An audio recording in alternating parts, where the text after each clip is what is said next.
மாணவர்களின் தனித்திறமைகளை மேம்படுத்த SNS international CBSE finger print school. Feel the nature. Ilai Beach Meadows on Kadalur by Tiranam Homes. Kanchipuram Pachaiyappa silks, Chennai, Kanchipuram, Vellore, Tiruvannamalai. கொஞ்சம் ஒதுக்கப்பட்டவனாகவே இருந்தேன். ஒரு சில பேர் சொந்தக்காரங்க வந்து அப்போல்லாம் கிண்டல் பண்ணாங்க. நம்ம பிடிச்ச விஷயம், எனக்கு பிடிச்ச விஷயம் நான் செய்கிறேன், உங்களுக்கு பிடிச்ச விஷயம் நீங்கள் செய்றீங்க, அவ்வளோதானே தவிர நீ ஏன் அப்படி பண்ணுற, லூஸு, பைத்தியம் அப்படிலாம் கிண்டல் பண்ணுவாங்க. அதெல்லாம் என் காதில் நான் வாங்கலை. நிறைய இன்னும் செய்யணும் தோனி எனக்காக. நம்ம 2014 வந்து ஒரு ஈவெண்ட்டில் தான் மீட் பண்ணேன். ஈவெண்ட்டோட ஹெட் வந்து நீங்கள் தான் தோனி இன்வைட் பண்ணணும் போது ரொம்ப எனக்கு சந்தோஷமாகிடுச்சு. எனக்கு திரும்பி பார்க்குறேன், என் முதுகு பின்னாடி நிற்கிறாரு. அந்த தருணம் அவர் காலில் விழுந்து ஒரு ஆசீர்வாதம் வாங்கினா அவர் என்னை தூக்குனாரு. அதோட வார்த்தைகள் கூட என்னென்னு எனக்கு தெரியாது.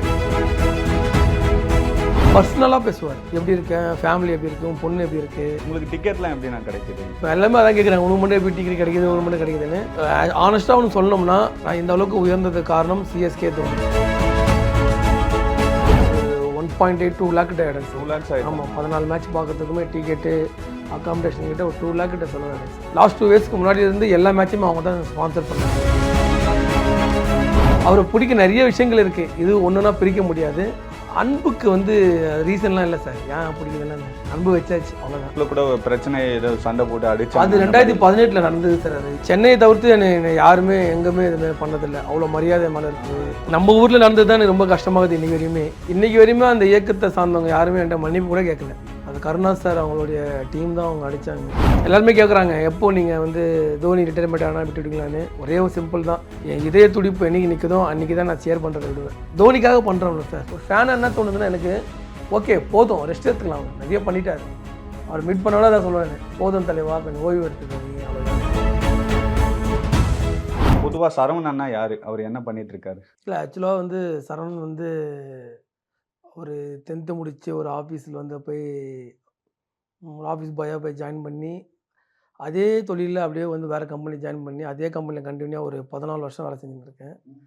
ஒரு ஆஃபீஸ் பாயாக போன கம்பெனியில் இன்றைக்கி வந்து ஒரு மார்க்கெட்டிங் எக்ஸிக்யூட்டிவாக இருக்கேன் அந்த கம்பெனியில். கண்டிப்பாக எடுத்தோடனே அந்தமாரி போஸ்டிங் கிடைக்கல. ஒரு சின்னதாக எனக்குள்ளேயே ஒரு வேலையை வந்து எப்படி கற்றுக்கணுன்னு ஒரு சிமெண்ட் கம்பெனியில் வந்து சாதாரணமாக ஒரு ஆஃபீஸ் பாயாக சேர்ந்து இன்றைக்கி இந்த லெவல் வந்து இருக்கேன்னா நம்மளோட உழைப்பும் என்னுடைய ஈடுபாடும் தான். ஒரு கம்பெனியில் சிமெண்ட் மார்க்கெட்டிங்கில் இருக்கேன்.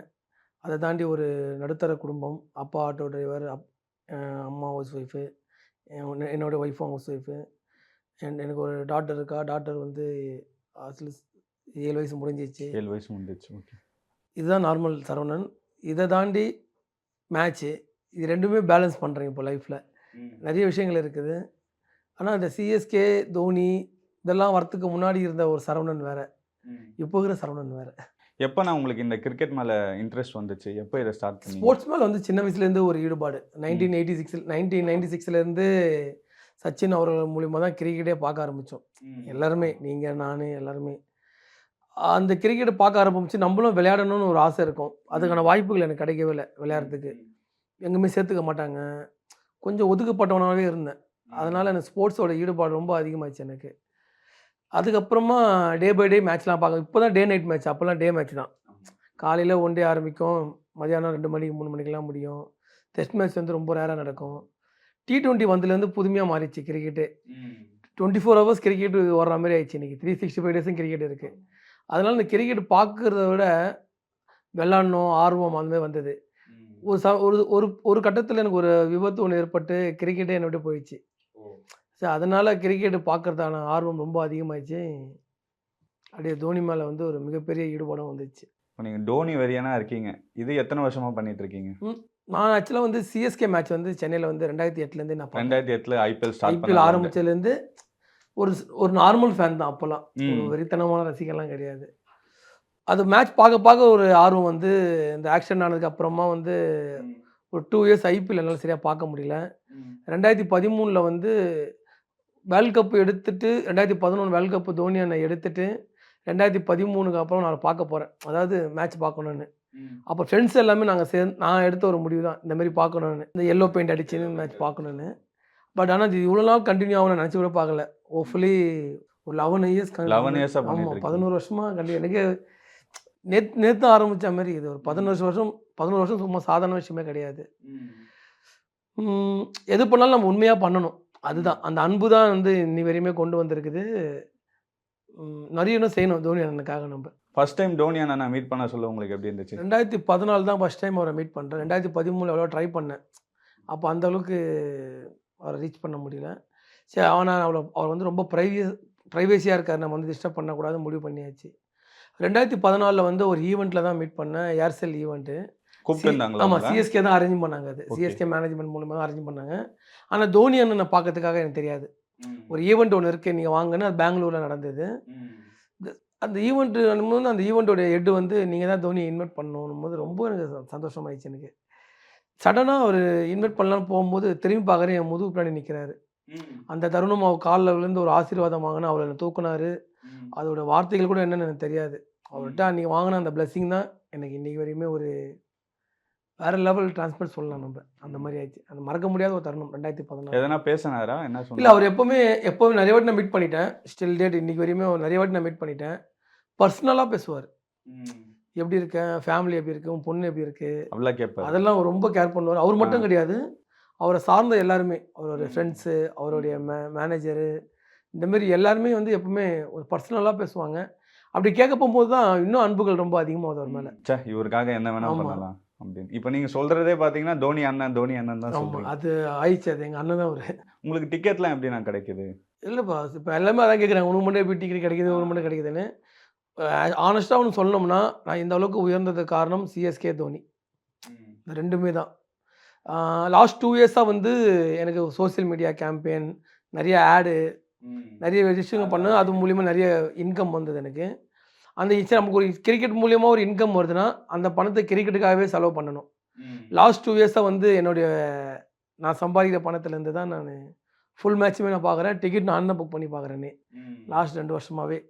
இது வரதுக்கான காரணமே சிஎஸ்கே தான். ஏன்னா எனக்கு லாஸ்ட் 2 இயர்ஸ்க்கு முன்னாடி இருந்து எல்லா மேட்சுமே அவங்க தான் ஸ்பான்சர் பண்ணாங்க. டிக்கெட் ஸ்பான்சர் டிக்கெட்ஸ் இல்லை, எல்லாமே A to Z. ஏ எப்படின்னா ஸ்டே, ஃப்ளைட்டு, தங்குறது, போகிறது, டெய்லி அலோன்ஸ், நிறைய விஷயங்கள் எனக்கு பண்ணாங்க. இந்த ஐபிஎல் சீசன் தான் உங்களை புக் ஐபிஎல் பண்ணிடுவாங்க. சீசன்னா அவங்க எனக்கு மேட்ச்னா கூட்டிட்டு போயிடுவாங்க. அந்த மாதிரி நிறைய ஸ்பான்சர் பண்ணாங்க. லாஸ்ட் 2 இயர்ஸாக வந்து நானே போக ஆரம்பிச்சிட்டேன் எல்லாமே. ஏன்னா சிஎஸ்கேவால் எல்லா மேட்ச் மேலே கூட்டிட்டு போக முடியாது, ஒரு குறிப்பிட்ட மேட்ச் என்ன கூட்டிட்டு போவாங்க. சரி, இல்லை போன வருஷம் அண்ணனுடைய லாஸ்ட் சீசனாக இருக்கிறது எல்லா மேட்சும் பார்க்கணும் பார்த்தேன், அதுவும் பார்த்துட்டேன். இந்த வருஷமும் அதே மாதிரி ஆகிடுமோன்னு வச்சு இந்த வருஷமும் எல்லா மேட்சுமே ட்ராவல் பண்ணிட்டேன். லாஸ்ட் 2 இயர்ஸாக வந்து நான் என்னோட ஓன் மணியில் தான் மேட்ச் பார்த்துருக்கேன். நான் டிக்கெட்டுமே நான் புக் பண்ணுறேன். இன்கேஸ் எனக்கு வந்து ஃபண்ட் எதுவும் வரல, டிக்கெட் எதுவுமே எனக்கு கிடைக்கலன்னா கண்டிப்பாக சிஎஸ்கே எனக்கு ஹெல்ப் பண்ணுவாங்க. கேட்டால் நோன்னு சொல்ல மாட்டாங்க. கான்டாக்ட் பண்ணுவீங்க? நான் கான்டாக்ட் பண்ணுவேன். நான் காசி சார் இருக்காரு, அவங்க மேனேஜ்மெண்ட் இருக்காங்க, அவங்க எல்லாமே ஹெல்ப் பண்ணுவாங்க எனக்கு. சரி, இதை தாண்டி கிரிக்கெட் தாண்டி வேற ஏதாச்சும் உங்க பர்சனல் லைஃப்ல ஹெல்ப் பண்றாங்களா? இல்லை சார், பர்சனல் லைஃப் அவங்க ஒரு நேம் தான். என்ன சிஎஸ்கே அந்த பிராண்டே என்ன என் பர்சனல் வாழ்க்கையே மாற்றிச்சேன். அதுவும் ஒரு ஹெல்ப் மாதிரி தானே. நிறைய விஷயங்கள் பண்ணியிருக்காங்க. எனக்கு எதனா ஒன்று தான் கண்டிப்பாக ஹெல்ப் பண்ணுவாங்க. இது வரைக்கும் பண்ணியிருக்காங்க? நிறைய பண்ணியிருக்காங்க சார். ஃபேமிலி ஏதாவது இந்த கோவிட் பீரியட் வரும்போதெல்லாம் நல்லா ஹெல்ப் பண்ணாங்க எனக்கு சிஎஸ்கே. அவங்க மேனேஜ்மெண்ட்டே வந்து எப்படின்னா ஃபேன்ஸை வந்து கேர் பண்ணிக்கிறது தான். அவங்க நம்மளுக்காக பண்ணுறாங்க, டீமுக்காக பண்ணுறான்னு. சிஎஸ்கே மேனேஜ்மெண்ட் மாதிரி ஒரு விஷயங்கள் வந்து வாழ்க்கையில் எங்கேயுமே பார்க்க முடியாது. ஏன்னா என்னை இவ்வளோ தூரத்துக்கு கொண்டு வந்து ஒரு பிராண்டாக என்ன ஒரு பிராண்டாக மாற்றுறது அந்த மேனேஜ்மெண்ட்டு தான். அவங்களுக்கு எவ்வளோ வருஷம் நம்ம என்ன பண்ணாலுமே அது ஈடாகுமான்னு தெரில எனக்கு. இந்த வருஷமும் மீட் பண்ணீங்களா தோனி சார்? இல்லை, நான் எப்போவுமே தோனி அண்ணனை போய் இந்த சீசன் அப்புறம் மீட் பண்ணவே மாட்டேன் நான். ஏன்னா அது வந்து நிறைய ப்ரோட்டோகால் இருக்கும், ஆன்டி கரப்ஷன் நிறைய இருக்குங்க. அதனால் அந்த மாதிரி பேரில் போய் தொலை பண்ணுற அது வந்து அவர் ஜாப் பண்ண வந்திருக்காரு. அந்த ஜாப் டைமில் போய் நம்ம போய் தொல்லை பண்ணோம்னா ரொம்ப கஷ்டம். அதனால் மேட்ச் டைமில் நான் பார்க்கவே மாட்டேன். நான் அவரை ஏதாவது ஒரு ஷூட்டு, ஏதாவது அவங்க மேனேஜர்ஸ், அவங்க ஃப்ரெண்ட்ஸ் யாருன்னா வந்தாங்கன்னா அந்த டைமில் போய் மீட் பண்ணாதான் உண்டு. பிளே ஆஃபுக்கு எந்த 4 டீம் போவாங்கன்னு நினைக்கிறீங்க? கண்டிப்பாக சிஎஸ்கே இருக்கும், அதில் எந்த ஒரு மாற்றமும் இல்லை. மற்ற 3 team almost 2 team qualified, KKR and RR. அந்த 4th டீம் நம்ம ஆக்சுவலாக இப்போ இந்த சண்டேவே நம்மளுக்கு சாட்டர்டேவே தெரிஞ்சிடும். 3rd டீம் நம்ம தான். 4th டீம் எஸ்ஆர்ஹெச்சா ஆர்சிபியான்னு அன்றைக்கி தான் தெரிய வரும். ஆர்சிபி மேட்ச் சிஎஸ்கே வின் பண்ணுவாங்கன்னு நினைக்கிறீங்களா? கண்டிப்பாக டஃப்பாக இருக்கும் சார் அன்றைக்கி மேட்ச்சு. ஆர்சிபியும் வந்து சாதாரணமான டீம் கிடையாது, சூப்பர் டீம். இவ்வளோ பெரிய டீம் வச்சு ஏன் அவங்க கப் அடிக்கலன்னு எனக்கு கொஞ்சம் வருத்தமாக தான் இருக்குது. மேபி அன்றைக்கி மேட்ச் ஏதாவது நம்ம ஸ்ட்ரகிள் ஆகி நம்ம தோற்றா கூட ஆர்சிபி குவாலிஃபை ஆயிடுச்சுன்னா கண்டிப்பாக ஆர்சிபி கப்பு ஒன்று அடிக்கட்டும். ஒரு சிஎஸ்கே ஃபேனாக அது என்னுடைய ஆசை. ஆர்சிபி கப் அடிச்சா சந்தோஷம் தான். ஏன்னா ஃபர்ஸ்ட் மேட்ச் அவங்க கூட தான், லாஸ்ட் மேட்ச் அவங்க கூட தான். டுவாடையில் வந்து மாட்டிக்கணும். ஆனால் நம்மளும் வந்து மாஸ்டர் மைண்ட் தலைவர் அங்கே இருக்காருங்க, நிறைய ஐடியா கொடுப்பாரு. ஒன்றே பிரச்சனை இல்லை, பார்த்துக்கலாம். அன்றைக்கி இப்போ உங்களுக்கு ஒரு கவலை இருக்கும்லண்ணா, தோனி கேப்டனாக இருந்து நம்ம கப் அடிச்சு கொடுத்துருக்கலாம்? இல்லை, அப்படிலாம் இல்லை, கவலைன்னு கிடையாது. அவருக்கு எடுத்த முடிவு வந்து தரமான ஒரு முடிவு. ஏன்னா, ஒரு லீடர்னா டக்குன்னு விட்டுட்டு போகக்கூடாது. இன்னொரு தலைமைய உருவாக்கிட்டு தான் போணும். அதுதான் அவர்ட்ட எப்பவுமே. இந்தியன் கிரிக்கெட் டீமும் அப்படி தான் பண்ணாரு. சிஎஸ்கேக்கும் அப்படி தான் பண்ணியிருக்காரு. இத நம்ம வந்து ஏத்துக்கணும். ஏன்னா, ஒரு 18 வருஷம் ஒரு டீமோட ஜர்னியில இருந்துட்டு, அந்த டீம் அம்புன்னு விட்டு போறது யாருக்குமே அது தோணாது. அதனால தோனி அண்ணா எடுத்த ஒரு முடிவு வந்து ஒரு தரமான முடிவு. அத நம்ம ஏத்துக்கணும். Ruturaj not only the CSK captain சொல்ல முடியாது. ஃபியூச்சர்ல இந்தியன் ஒரு கேப்டன் ஆகி நெறைய ஐசிசி ட்ராஃபி வாங்கி தர கெப்பாசிட்டியும் உள்ள ஒரு மனிதர். அதனால நம்ம வந்து அவர் என்ன பண்ணாலும் கேப்டன்ஷிப் நம்ம ஏத்து தான் ஆகணும். சின்ன தல ரெய்னா அவரை அத பத்தி ரொம்ப மிஸ் பண்றோம். அது அவருடைய ஹெல்த், அவருடைய பாடி, அவருடைய ஃபிட்னஸ் லெவல் அத பார்த்து அவர் டிசைட் பண்ற ரிட்டயர்மென்ட். நம்ம ஒண்ணுமே பண்ண முடியாது. அந்த இடத்த யாராலுமே ஃபில் பண்ண முடியாது சிஎஸ்கேல. அந்த ரெய்னான்னு ஒரு இடத்த வந்து இன்னைக்கு வரையுமே அது முடியாது. ஏன்னா, அவர் பண்ண ரெக்கார்ட் இன்னும் இப்போ கூட இந்த ஹெட்டு யாராலுமே எவ்வளோ அந்த அடிச்சாலுமே அந்த 25 balls 20 அந்த அடிக்க 82 ரன்னு அந்த மேட்ச் லைவா நான் பார்த்தேங்க. அதெல்லாம் அடினா அந்த ஒரு அடி. அவர மாரி ஒரு பிளேயர்லாம் அவர் நேமே மிஸ்டர் ஐபிஎல். மிஸ்டர் ஐபிஎல் ஆமா. அதனால ரெய்னா அவர் இடத்த வந்து யாராலுமே ஃபில் பண்ண முடியாது. அப்படியும் ஃபில் பண்ணாலும் இன்னொரு இந்தியன் பிளேயர் தான் முடியும் அது. இப்போ டோனி எதனால உங்களுக்கு பிடிக்கும்? இந்த மனுஷனை உங்களுக்கு ஒரு இல்ல சார். பாயிண்ட்ல பிடிக்க அவருக்கு பிடிக்க நிறைய ஆரம்பிச்சிருக்காங்க. விஷயங்கள் இருக்கு. எனக்கு வந்து எனக்கு பிடிச்ச விஷயம் என்னன்னா, மனிதாபிமிக்க ஒரு மனிதர்னு சொல்லலாம். ரெஸ்பெக்ட் பண்ணுவாரு. யாரா இருந்தாலுமே ஒரே மாரி ட்ரீட் பண்ணுவாரு. உனக்குள்ள ஒரு திறமை இருக்குன்னா, அந்த திறமைய எப்படியாவது கஷ்டப்பட்டு ஒரு வெளிய வர வச்சுருவாரு. அது ஒண்ணு. கேர் பண்ணியிருப்பார். அந்த விஷயங்கள் தான் ரொம்ப பிடிக்கும். கேப்டன்ஷிப்பு அவருடைய அதான் அவரோட ஆளுமை தான். ஒரு டீமை எப்படி ஹேண்டில் பண்ணணும், தோத்தாலும் வந்து ஒரு இந்த போஸ்ட் மேட்ச் பிரசன்டேஷன்ல வந்து எப்படி பேசணும், ஒரு லெசன் எடுக்கலாம். அந்த விஷயங்கள் தான் ரொம்ப பிடிக்க ஆரம்பிச்சது. இன்னைக்குமே வந்து அது பார்த்தீங்கன்னா, ஒரு காலேஜ் ஒரு ஈவென்ட் ஒண்ணு போயிருந்தேன். அந்த காலேஜ் ப்ரொஃபசர் வந்து என்ட்ட பேசினாரு. நான் ஒரு வாட்டி கூட சிஎஸ்கே தோனி விளையாடின மேட்ச நான் பார்த்ததே கிடையாது. தோனி ஒரு கிரிக்கெட்டர் எனக்கு தெரியும். ஆனா, மேட்ச் எப்போ முடியும்னு வெயிட் பண்ணுவேன். ஏன்னா, அவர் பேசுறத வந்து நோட் பண்ணுவேன் நானு. அத வச்சு நான் லெசனா எடுப்பேன் நானு. என்னோட லெசனுக்கு அவர் ஒரு அவ்வளவு கான்ஃபிடென்ட்டா ஒரு பேசு. கான்ஃபிடென்ட்டா அதாவது நிறைய விஷயங்கள் அதுல இருக்கும். அதனால எனக்கு தோனி ரொம்ப பிடிக்கும். இந்த மாரி கேட்கும்போது நமக்கு சந்தோஷமா இருக்குல்ல. அவர பிடிக்க நிறைய விஷயங்கள் இருக்கு. இது ஒண்ணொண்ணா பிரிக்க முடியாது. ஆ அன்புக்கு வந்து ரீசன்லாம் இல்ல சார். ஏன் பிடிக்குதுன்னு அன்பு வச்சாச்சு அவ்வளோதான். அன்புக்கு நிறைய காரணம். இப்போ நீங்க இந்த மாதிரிலாம் பெயிண்ட் பண்ணிட்டு போறீங்க, இதெல்லாம் பண்ண சொல்ல உங்க ஃபேமிலிலாம் எப்படி சார் சப்போர்ட் பண்றாங்க? Family support sir. அம்மா, அப்பா, ஒய்ஃப் இவங்க எல்லாம் நல்ல சப்போர்ட்டு.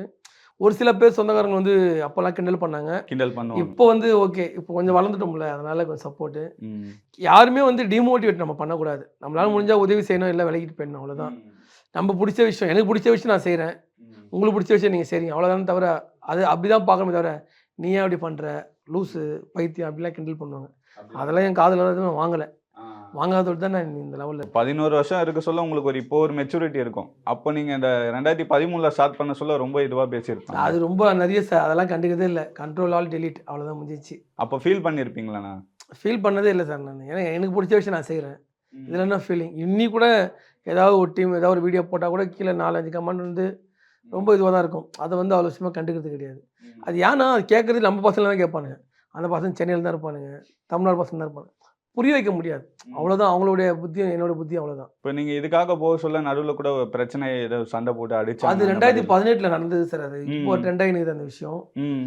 சென்னையை தவிர்த்து என்னை யாருமே எங்கேயுமே இது மாரி பண்ணதில்ல. அவ்வளோ மரியாதை மேல இருக்கு. இப்போ நம்ம ஊர்லயே அப்படி பண்ண சொல்ல அது நமக்கு இன்னும் கஷ்டம். நம்ம ஊர்ல நடந்தது தான் எனக்கு ரொம்ப கஷ்டமாகுது இன்னைக்கு வரையுமே.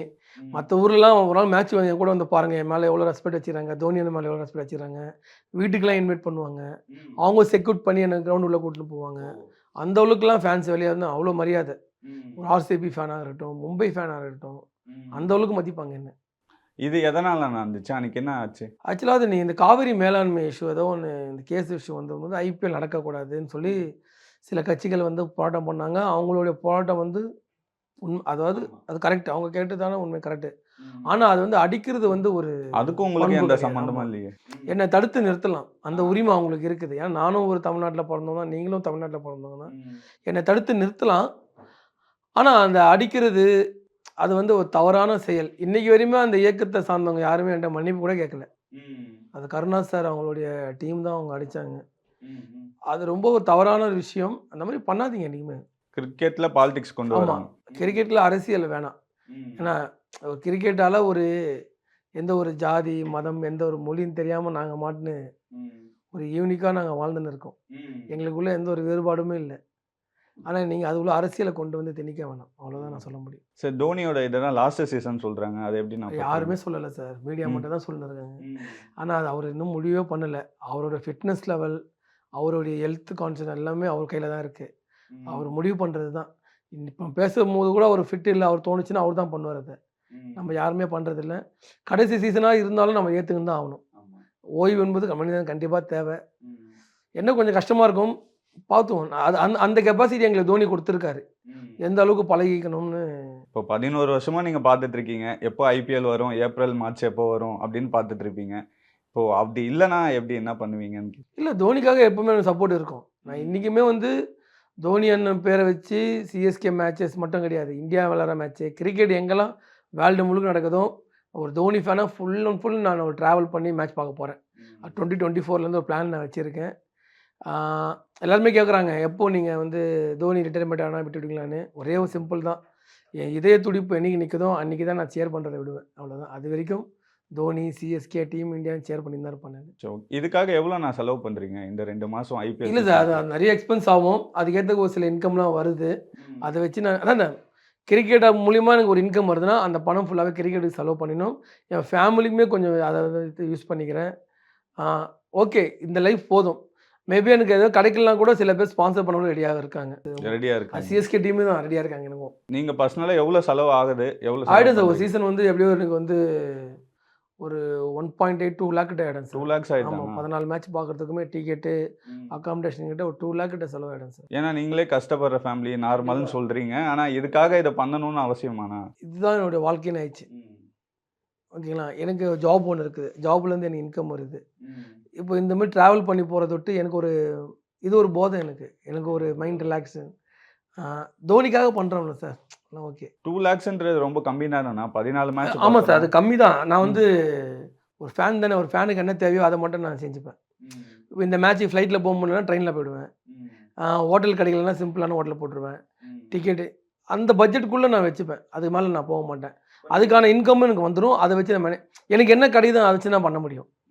ரொம்ப நான் ஓவராகவும் போக முடியாது. அதனால் இந்த அமௌண்ட் எனக்கு கரெக்டாக போயிடுது எனக்கு. இப்போ உங்கள் வீட்டிலலாம் வந்து சொல்லுவாங்களா, எதுக்கு இதுக்காக 2 lakhs ஸ்பெண்ட் பண்ணுற? இப்போ சிஎஸ்கேன்னு சொல்கிறேன், அவங்க செலவு பண்ண மாட்டாங்களா? இல்லை, அப்படி இல்லை சார். சிஎஸ்கேலாம் பண்ணணும்னு கிடையாதுல்ல சார். நான் எடுத்து நான் போகிற ஒரு முடிவு. இப்போ நான் இதை பண்ண ஆரம்பிச்சிட்டேன்னா 4-10 ஃபேன் வந்து கேட்பாங்க, எல்லாருக்குமே இதுமாதிரி பண்ணுவாங்களா? அப்படிலாம் கிடையாது. மேட்ச் நான் பார்க்குறேன்னா அது என்னுடைய ஏன் சொந்த தனிப்பட்ட முறை. இப்போ வந்து கொஞ்சம் சோசியல் மீடியாவில் கொஞ்சம் ரீச் அதிகமாக இருக்கிறது, அது மூலிமா அதுக்கான இன்கமும் எனக்கு வந்துடுது. அதை வச்சு நான் நிறைய ஆட் பண்ணேன், அது மூலிமா கொஞ்சம் பணம் சம்பாரித்தேன். அந்த பணத்தை ஃபுல்லாகவே கிரிக்கெட் செலவு பண்ணிட்டேன். என் ஃபேமிலிக்கு என்ன பண்ணுமோ நான் அதுவும் நான் பண்ணிடுறேன். அதனால் கரெக்டாக இருக்குது எல்லாமே. ஓகேண்ணா. இப்போ டோனி வந்து இப்போ ஃபியூச்சரில் என்ன பண்ணுவார்னு நினைக்கிறீங்க? மூவிலாம் நடிக்க வாய்ப்பு இருக்கா? அது எனக்கு தெரியல சார். ஆனால் அவர் கிரிக்கெட்டில் எப்பவுமே இருப்பார் சார். கிரிக்கெட்டில் இருப்பார், கண்டிப்பாக இருப்பார், விட்டு போக மாட்டார். குறிப்பாக சிஎஸ்கேல இருப்பார். எங்களுக்கு யாருக்கும் தெரியாத தோனியை பற்றி ஏதாவது சீக்ரெட் உங்களுக்கு எல்லாருக்குமே தெரிஞ்சது தான் சார். தோனி ஏதாச்சும் ஸ்பெஷலாக நீங்கள் ஏதாச்சும்? ஸ்பெஷலாக ஒன்றுமே இல்லை சார். அவர் வந்து ஓப்பன் டைப் சார். அவர் வந்து நீங்கள் களத்தில் எப்படி பார்க்குறீங்களோ அதுதான் தோனி. வேறு அவர்கிட்ட வந்து என்ன எப்பவுமே ஒரு நம்மளை விட கொஞ்சம் ரொம்ப கெத்து கம்மியாக இருக்கும் அவர்கிட்ட. நம்மளாவது கெத்து காட்டுவோம். ஏன்னா நீங்கள் பக்கத்தில் இருந்து சிம்பிள் அவர். பார்த்துருக்கீங்க. கொஞ்சம் நான் 2 வேர்ல்டு கப் எடுத்துட்டேன். ஒரு பெரிய லெஜெண்ட்லாம் ஒரு மைண்ட் எனக்கு எதுவுமே கிடையாது. ரொம்ப சிம்பிளாக இருப்பார். நார்மலாக யார் போனாலும் என்கிட்ட எப்படி பேசினாலும் உங்கள்கிட்ட பேசினாலும் அவர் பெரிய ஹையர் ஆஃபீஸர்கிட்ட எப்படி பேசினாலும் ஒரே லெவலில் தான் இருப்பார். அதனால் அவர்கிட்ட நிறைய விஷயங்கள் வந்து நம்ம கற்றுக்கலாம். எப்படி வாழ்க்கையில் வந்து நம்ம ஒரு ப்ரெஷர் ஹேண்டில் பண்ணோன்னா தோனி அண்ணன்கிட்ட கற்றுக்கலாம். தவிர அவர்கிட்ட ஸ்பெஷலாக இந்த மூமெண்ட்லாம் அப்படிலாம் எதுவுமே கிடையாது.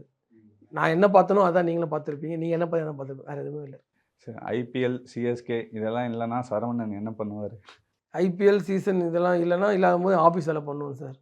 ஆமாம், நான் ஆஃபீஸில் ஒர்க் பண்ணி தான் இருக்கேன். நான் அந்த எம்டியுமே எனக்கு ஃபுல் சப்போர்ட். எனக்கு அவரெல்லாம் எந்த ஓனர் பண்ணுவார்னு தெரியல. இன்றைக்கி கூட ஆக்சுவலாக வந்து வேர்ல்டு கப் பிளான் கூட கேட்டு வேர்ல்டு கப் போகலான்னு இருக்கீங்களா? ட்ரை பண்ணுறேன், ஸ்பான்சர்ஸ் ட்ரை பண்ணியிருக்கேன். இந்த வீடியோ பார்க்குறோம், யாராவது ஸ்பான்சர் இருந்தால் கூட எனக்கு பண்ணுங்கள். எனக்கு சீரியஸாக நான் வேர்ல்டு கப் ஸ்பான்சர் ட்ரை பண்ணியிருக்கேன். ஹோப்ஃபுல்லி வீசா வந்தால் நல்லாயிருக்கும். வீசா ரொம்ப டஃப்பாக இருக்குது. வேர்ல்டு கப்புன்றது வந்து ரொம்ப ரொம்ப முக்கியமான ஒரு கோப்பை. T20 2007 அடித்தோம். கிட்டத்தட்ட ஆல்மோஸ்ட் ஒரு 17 வருஷம் கிட்ட. 17 வருஷம். அதுவும் தலை தோனி தான் வாங்கி கொடுத்தாரு. ஆமாம், கண்டிப்பாக இந்த வருஷம் கப்பு இந்தியா அடிக்கும், அதில் எந்த ஒரு மாற்றமும் இல்லை. ரோஹித் கண்டிப்பாக எடுப்பார். இந்த வீடியோ பார்க்குற சில பிராண்ட்ஸ் எனக்கு ஸ்பான்சர்ஸ் தேவைப்பட்டால் கெலாட்டா மூலியமாக எனக்கு கொடுங்க. ரொம்ப ஹெல்ப்ஃபுல்லாக இருக்கும். ஓப்பனாக கேட்குறேன். நான் போய் தான் ஆகணும். ஸ்பான்சர் கண்டிப்பாக முடியாது. நானும் எவ்வளோ ட்ரை பண்ணுறேன். அதுக்கேற்ற ஸ்பான்சர்ஸ் கிடைக்கல. அப்படி இல்லைனா கடைசியாக போய் சிஎஸ்கேல தான் கேட்கணும்னு முடிவில் இருக்கேன். ஏன்னா 2 வருஷமா ஸ்பான்சர் பண்றது இல்லையா சிஎஸ்கே? இல்லை சார், ஆக்சுவலாக நான் கேட்டேன், அவங்க கொடுப்பாங்க. நான் கேட்கல. என்ன ரீசன் கேட்கலன்னா, எனக்கு ஒரு விஷயம் கிடைக்கல, அதால தான் நான் கேட்டேன். எனக்கு பண்ணாங்க. எனக்கு இப்போ மேட்ச் டிக்கெட் கிடைக்குது. ஒரு கிரிக்கெட் மூலிமா இன்கம் வருது. அந்த இன்கம் வச்சு நான் கிரிக்கெட் தான் நான் பார்க்கணும். அதனால் நான் அப்படி போயிடுறேன். கிரிக்கெட் மூலியமா இன்கம் வருதுன்னா இந்த ஆடு 2 3 ஆடு பண்ணேன். ஷார்ட் போர்ட்ஸ் ஆடு நிறைய ஆடுங்க வருது. இன்ஸ்டாவில் கொலாப் 2 3 பிராண்டுக்கு கொலாப் பண்ணேன். அந்த இன்கம் வச்சு நான் மேட்ச்சே நான் ஃபுல்லாக பார்த்துறேன். இருக்கும் போது நம்ம வந்து இனிமேல் விஷயத்தை கேட்கக்கூடாது. இல்லாத போது தான் கேட்கணும். இப்போ வேர்ல்டு கப்புக்கு டிக்கெட் வேணும் இல்லை ஃபாரின் போய் பார்க்கணும்னு சொல்கிறீங்க. அதில் சிஎஸ்கே ஹெல்ப் பண்ணுவாங்கன்னு நினைக்கிறீங்களா? கண்டிப்பாக ஹெல்ப் பண்ணுவாங்க சார். 2019 வந்து அவங்க தான் யூகேவே அமிச்சாங்க. ஆமாம், யூகே ஃபுல்லாகவே சிஎஸ்கே சப்போர்ட் பண்ணி விசாலேருந்து A to Z எல்லாம் அவங்க தான் எனக்கு பார்த்துக்கினாங்க. இந்த வாட்டியும் வேர்ல்டு கப் இப்போ சீசன் போயின்னு இருக்குது. எப்போவுமே சீசனில் போய் டிஸ்டர்ப் பண்ண மாட்டேன் நான். இந்த சீசன் முடியறதுக்குள்ளே போய் மீட் பண்ணி சிஎஸ்கேலையும் கேட்பேன், இந்தியா சிமிக்ஸில் போய் கேட்பேன். ஆக்சுவலாக 2019 தான் தோனியோ ரிட்டையர்மெண்ட் ஆனார். அந்த வேர்ல்டு கப் அந்த வேர்ல்டு கப் தான் போய் பார்த்து தான் வந்தேன். அதை நேரில் பார்க்க சொல்ல எப்படின்னா அது இன்றைக்குமே அந்த அந்த ரன் அவுட் தான் மைண்டில் இருக்கும். ஓகே, அதில் ஏற்றுக்கணும். நம்ம தோல்வியும் நம்ம ஏற்றுக்கினா தான் ஒரு வெற்றி அடைய முடியும். எல்லா ஸ்டேட்லையுமே டிக்கெட் ஈஸியாக கிடைக்குது. ஆனால் சென்னையில் மட்டும் ஏன் இந்த மாதிரி பண்ணுறாங்க? இல்லை இல்லை இவங்க சார், அப்படி மார்க்கெட்டிங் இல்லை சார். பண்ணுறாங்களா? சென்னையில் ஏன் அப்படி கிடைக்கலன்னா, க்ரௌடு அதிகம். இப்போது மொத்தமே அங்கே செல்லிங் டிக்கெட்டே வந்து ஒரு 10% தான் இருக்கும். கோடிக்கணக்கான ஃபேன்ஸ் ட்ரை பண்ணுறாங்க. அதுதான் விஷயமே. எல்லாருமே மேட்ச் பார்க்கணும் ஆசை இருக்குல்ல. எல்லாம் ஒரே டைமில் போய் ஒரு வெப்சைட்டுக்குள்ளே போகும்போது கண்டிப்பாக வெப்சைட் ஹேக் ஆகும். நிறைய விஷயங்கள் இருக்குது. ட்ரை பண்ணுங்கள், டிக்கெட் கிடைக்கும். எனக்கு வந்து கிடைக்காது டிக்கெட்டு. ஏதோ ஃபேன் 2 டிக்கெட் புக் பண்ணியிருப்பாங்க, எக்ஸ்சேஞ்ச் பண்ணிப்போம். எனக்கு ஒரு டிக்கெட் கொடு, அங்கே அடுத்த மேட்ச் உனக்கு அந்த மாதிரி தான் நாங்கள் பண்ணுறோமே நாங்கள் எல்லாருமே. ட்ரை பண்ணால் தான் சார் கிடைக்கும். ட்ரை பண்ணாமல் எதுவுமே கிடைக்காம கிடையாது. அதேமாதிரி இன்னொரு விஷயம் கேட்கணும்னு நினச்சேன். இந்த தோனி ஃபேனாக இருக்கவங்களாம் மற்ற பிளேயரை வந்து மதிக்க மாட்டுறாங்க. அவங்க அவுட் ஆகுனா சேரப் பண்ணுறாங்க அப்படிலாம் அப்படிலாம் கிடையாது. அந்த மாதிரி ஒரு சில பேர் சும்மா ஒரு ஆர்வத்துக்காக தோனின்னு கத்துறாங்க. எல்லார் பேரும் நல்லா மதிப்போம். அவுட் ஆகணும்லாம் கத்த மாட்டாங்க. தோனி விளையாடுறத பார்க்கணும்னு அதுதான் தவிர மற்ற பிளேயரும் தானே விளையாடுறாங்க. அதை ஏற்றுக்கணும் சார். கண்டிப்பாக அது அந்த மாதிரி பண்ணக்கூடாது. அது ஒரு அந்த புரிதல் ஒரு சில ஃபேன்ஸுக்கு வரணும். ஏன்னா இப்போ ஒரு ருத்துராஜ் அவுட் ஆகணுமோ ஜடேஜா அவுட் ஆகணுமோ கத்த மாட்டாங்க. தோனி அண்ணன் வந்து விளையாடணும், அது ஒரு ஆசையான்னு தவிர அது தவறாகவும் நம்ம புரிஞ்சிக்கக்கூடாது. அவங்களோட ஆசை அது, அவ்வளோதான். இப்போ எல்லா சீசன்லையுமே தோனி வருகைக்காக எல்லாரும் காத்திருப்பாங்க, ரொம்ப வெறித்தனமாக வெயிட் பண்ணுவாங்க. இந்த வாட்டி அது ரொம்ப அதிகமாக இருக்கு. லாஸ்ட் 2 இயர்ஸாகவே கொஞ்சம் அதிகமாக தான் சார் இருக்குது அவர் மேலே. இப்போது ஃபேன் பேஸே பார்த்தீங்கன்னா எல்லாமே வயசானவங்க தான் அதிக பேர், ரொம்ப பேர். என்ன அவர் சின்ன பசங்க நிறைய பேர். இந்த மிடில் இருக்கலாம் விட்டுடுங்க. அது அவ்வளோ பேர் இருக்க அன்பு என்னென்னா அந்த கிரேஸ் சார். தோனி அண்ணன் மேலே இருக்கிற ஒரு கிரேஸு, அந்த ஒரு ஈர்ப்பு, அவருடைய பேட்டிங் ஸ்டைலு, அந்த கேப்டன்ஷிப் பண்ணது, அதோடைய அன்பு தான் வந்து இவ்வளோ ஃபேன் பேஸ் அதிகமானது. இப்போ தோனி அண்ணன் வந்து பேட்டிங் ஆட வருவார், எல்லாருமே அதை பார்க்க எப்போ மேட்ச்சுக்கு வராங்க. ஏன்னா நம்ம பார்க்க முடியாது அடுத்த வருஷம் பேட்டிங்கே பார்க்க முடியாது. அதுக்கு ஒரு ரீசன் கோஸ் தான் வராங்க. அதனால அவங்களுடைய இதுவே நம்ம ஏற்றுக்கணும். அதை நம்ம தவறுதலாக பேசக்கூடாது. ஒரு பிளேயர் அவுட் ஆகணும் அப்படி வேண்ட மாட்டாங்க. இப்போ இந்த மேட்ச் அவருக்கு தான் பார்க்க வரோம், ஃப்ரெண்டில் யாருன்னா நல்லா இருக்குமே. ஆனால் அதுக்கேற்ற உடம்புமே அவருக்கு ஒத்துழைக்கணும். அவர் ரொம்ப கஷ்டப்பட்டு இருக்காரு, ரொம்ப இன்ஜுரியில் இருக்கார். ஆனால் நான் இவ்வளோ வருஷத்தில் பார்த்ததுலேயே லாஸ்ட் 2 வருஷம் அவருக்கு இருக்கிற வரவேற்பு அவையை விட ஓமலை விட அவையில் தான் பயங்கரமாக இருக்குது. அவையில் வேறு லெவலில் இருக்குது அவருக்கு. இது இன்னும் அதிகமாக தான் அனுபவம், கம்மியாக ஆகாது. அடுத்த வருஷம் ஆடுவார்னு நினைக்கிறீங்களா? அது நம்ம கையில் இல்லை சார். அவர் 42 வயசாகிடுச்சு. அவருடைய ஹெல்த்துக்கான எப்படி நம்மளுக்கு தெரியாது, எவ்வளோ ஃபிட்டாக இருக்காருன்னு தெரியாது, அவரோட மைண்டில் என்ன இருக்குன்னு தெரியல. மென்டார் ஆகிடலாமா, இல்லை டீம்லேயே ஒரு பிளேயராகவே நம்ம இருந்துடலாமா, அது வந்து அவர் எடுக்க வேண்டிய முடிவு தான். வெள்ளானாலும் சந்தோஷம்தான். ஆனால் ஒரு ஃபேனாக என்ன தோணுதுன்னா, எனக்கு ஓகே போதும், ரெஸ்ட் எடுத்துக்கலாம். அவர் நிறைய பண்ணிட்டார், அவ்வளோதான். என்னை பொறுத்தவரைக்கும் அதான் சொல்லுவேன் நான். அவர் மீட் பண்ணாலும் அதான் சொல்லுவேன் நான், போதும் தலைவா, கொஞ்சம் ஓய்வு எடுத்துக்கணும் நீ, அவ்வளோதானே. இப்போ கௌதம் கம்பீர் மாதிரி அவரும் ஒரு மென்டாராக இல்லை? கண்டிப்பாக இருக்கலாம். கண்டிப்பாக 100% இருக்கலாம். ஒன்றும் அதை ஏன் டீமையே எடுத்து நடத்தலாம் அவர். நன்றிண்ணா. நன்றி. மாணவர்களின் சிந்தனைகளை வடிவமைக்க SNS international CBSE finger print school. Feel the nature. Ilai Beach Meadows on Kadalur by Taranam Homes. Kanchipuram Pachaiyappa silks, Chennai, Kanchipuram, Vellore, Tiruvannamalai.